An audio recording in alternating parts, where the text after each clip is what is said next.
Welcome. My name is Kim Danger and I am a program manager here at YWCA Mankato. I'd like to welcome you and thank you for taking the time to learn a little bit about our agency and what we do.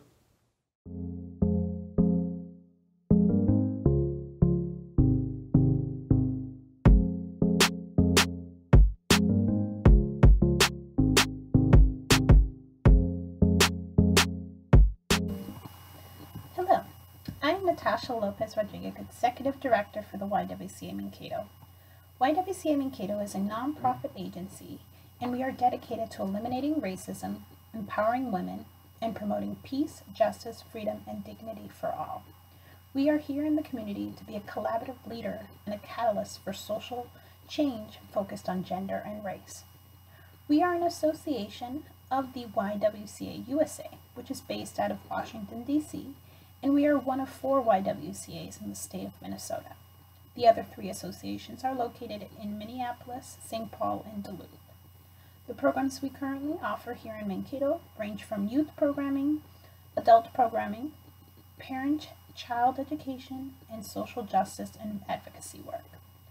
YWCA Mankato currently has 11 employees that work across various programs, and their professional experience are in the areas of child development, youth mentorship, adult education, social and racial justice education, business administration, philanthropy, and marketing.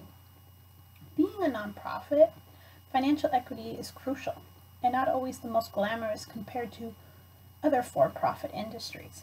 But there are other benefits that come with working for a nonprofit, and it's the personal fulfillment of aligning with a mission and doing direct service work in the community and the impact that can do. The average salary range for our YWCA between $30,000 to $46,000 annually. I hope this information is helpful. Thank you.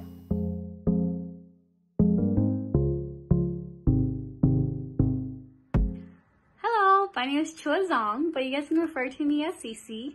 I am working at YWCA Mankato as the Programs Manager of New American Families. So a little bit about myself. I am Hmong. I love everything about my culture, the language, the tradition, everything about it. I am 25 years old, so I consider myself as a young leader. If I can do it, you guys can do it too. Let's see, I am currently holding a Bachelor of Science in Child Development, and I'm minored in Communication Disorder. As of right now, I am attending University of Minnesota Twin Cities. Hopefully by May 2021, I will obtain my Master's of Education in Parent and Family Education with a license. So about 6 to 7 years now, I have been working with birth to 5 years old. And then I just recently, about 4 years ago, I incorporated the parents into my learnings because it is important for to have the parent-child interaction, especially for the child's developmental growth.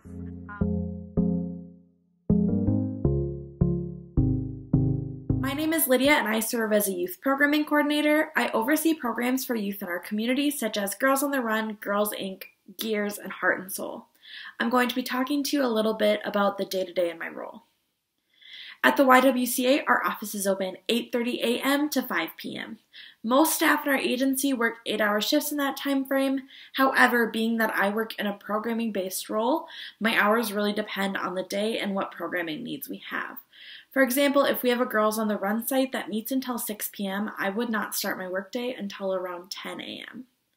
One of the first things I do when I get to work is I make sure I'm caught up on all my emails and voicemails and respond to any that I may have missed from the day before or that have occurred overnight.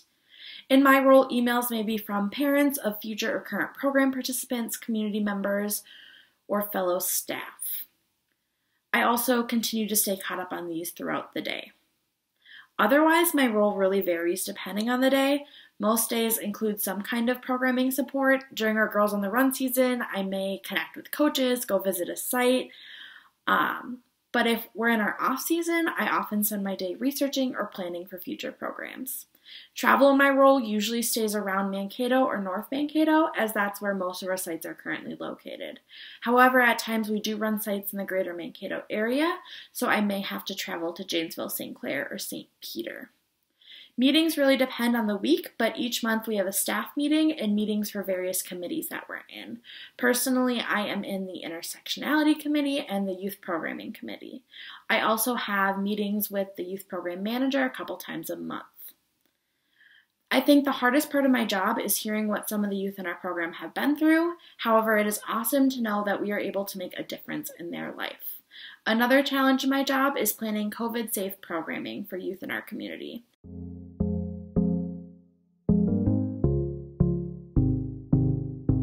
Omar, and working YWCA since 10 years last November.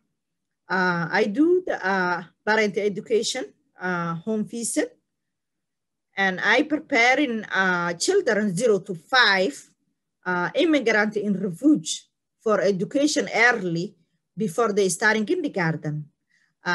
Since we know a lot of kids is behind for education when they start in kindergarten, they don't yet reach the level they do at go in the kindergarten. So that's the gap we fill out, and we do a home visit and preparing the kids and parenting how they're successful in kids in future and be ready the kindergarten. We have a lot of kids that graduate this program, and this a lot of kids that graduate this program, they never use it or need it and help for ELL class when they go kindergarten. They perfect it, they working very hard, they do it very well, and they're successful.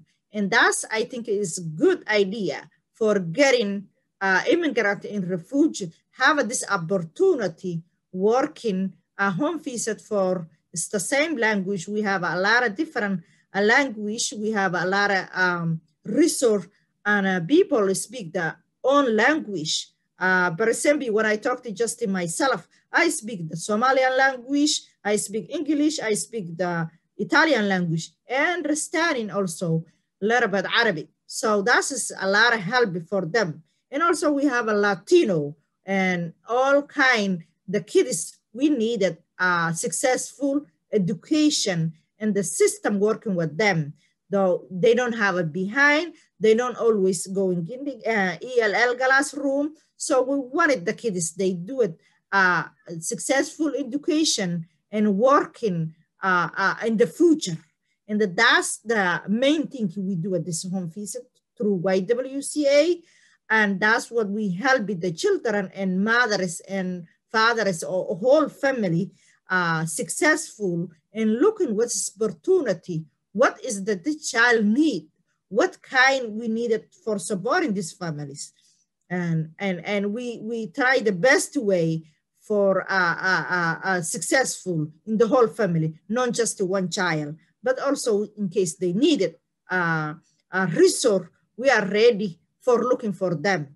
So that's successful, the child, they live in healthy place and healthy education and healthy, supporting for them. They counting for us what they need for us. We are ready, we are going, we are helped. So that's what I believe every person working to children or home visit or help the family, that is kind grateful and do it successful in life and change in the world.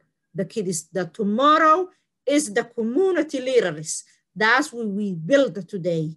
And a human being, everything you build is good, you build a human being, because more you build a human being, education and enroll, moral they see, that's what they do it tomorrow. Leaders in community and leaders in country. And that's what we're going to see in the future. What we working tomorrow, working very well. Thank you very much.